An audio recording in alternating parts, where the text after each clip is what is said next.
Here we go. Admin tools. This is pretty standard stuff. Same stuff for MMOs, really. You gotta build people, log stuff, filter stuff. So when do you choose a platform?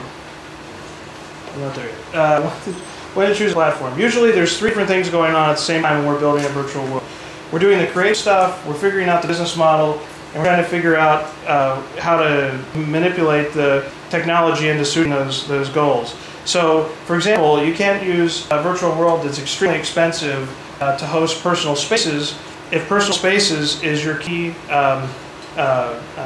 feature in the creative, and you want to have a business model where you're charging $1.50 a month for subscriptions. It won't work because the cost of your land or the cost of your servers will way exceed that. So you have to, it's really a very careful balancing act between those three areas to figure out what you're going to use as a platform. And oftentimes we don't know exactly what tools we're going to use for a project for sure until we're pretty far along in the design process. And even then we're tweaking all three of those areas to figure out what it's going to be. Unless somebody comes to us and says, we just want it to be Flash, we just want it to be a download, it's pretty open-ended until we get to that point. So knowing where a platform came from is really important because there's basically platforms that were developed because somebody didn't like any other platforms that were out there, and so they made their own. And then after they made their game or their world, they realized, I think there's money in that. So they took their platform, they bundled it up, and they're out there selling it. In some ways, I mean, most of the game engines are that way, right? They all started because there was a game that they wanted to develop, and there wasn't a good engine that suited them, so they went out and they made their own. There are also platforms that have emerged because they just want to be platforms. So either can work. It's really a matter of where you're engaging the platform company in their lifespan. If you're talking to a platform company that just became a platform company because they were working on their own game, beware of things like not having complete documentation, not having good wikis, not having their support structure internally. Like you call them up, and there's nobody like managing a support desk because they never had to do that before. Because before you started licensing their platform, they just had to walk down the hall to the guy's cubicle, the system administrator, to get stuff fixed. I mean, there's a lot of like inward and outward facing issues that have to be fixed when you're going through that shift. If you're working with a platform company that started as a platform company, their issues are usually that their platform's not finished yet. Because, in the case of Multiverse and MetaPlace and a lot of the other worlds, or these platforms, they're still in development. And they'll say you can do anything you want on their platform, but that just means that if you have to program half of it yourself because the platform is not completely finished. So there's just a lot of issues there. With LinLab, you've got basically a platform that was a creative social MMO of sorts that's kind of I don't know, supports user-generated content. It's very much artistically oriented, but you may have a project that just doesn't fit with their system. For example, if you calculate what it would cost to host a concurrency of 5,000 or even let's say 30,000 users, which is what you would have to figure on for something like Club Penguin.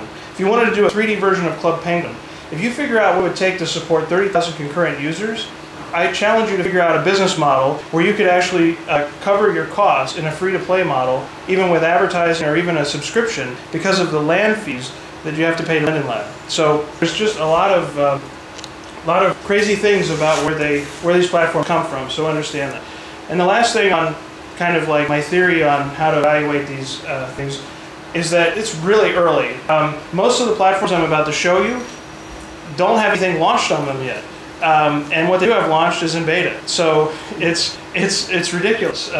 Most people are resorting to things like kind of like gluing a bunch of stuff together to make their own platform, because that's what you have to do. All right. Cool. There we go. So there.com, Kenna. If you want to build stuff inside their world, you have to work with their developers. You have to work with their. I think you can develop art for their platform.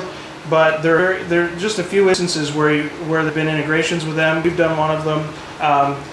As for marketing to their existing world, they have 1 million registered accounts, but they won't release how many active users they have. So just keep that in mind when you think about size of audience. It can easily cost $1 million to build something on their platform. Second Life Grid.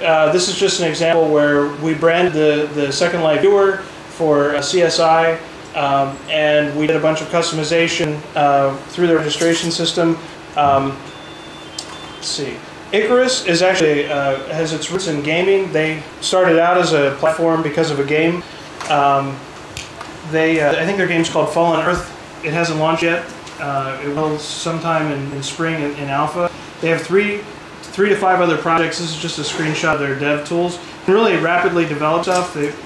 Our developers say that their tools are really nice. They support Collada. You can embed Flash or a web browser in their platform. And because a lot of these platforms consider virtual world functionality as a subset of MMO functionality. So in this case, that's sort of what we're talking about. We would basically license from them a subset of their overall platform, strip out some of the extraneous gaming stuff that we wouldn't need, and just build it on there. Hero Engine. The coolest thing about Hero Engine, I think, they also started because they had a game and they stopped working on a game because they had to sell a bunch of licenses for their platform.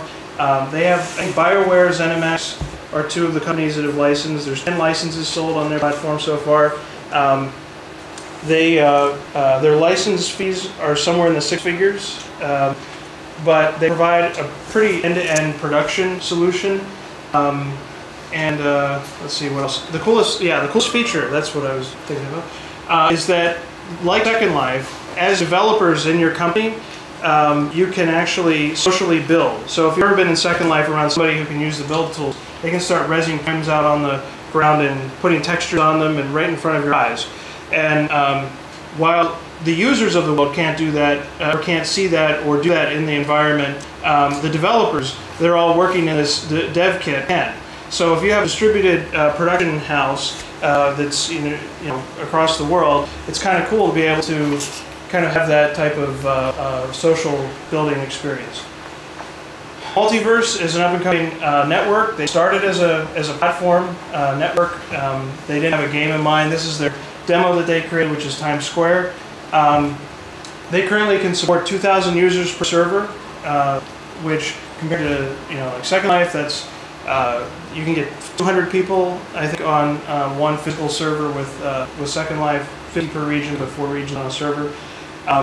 They have visual fallback support, so if you have somebody who doesn't have a video card that can support the really fancy processing of graphics, they can do that.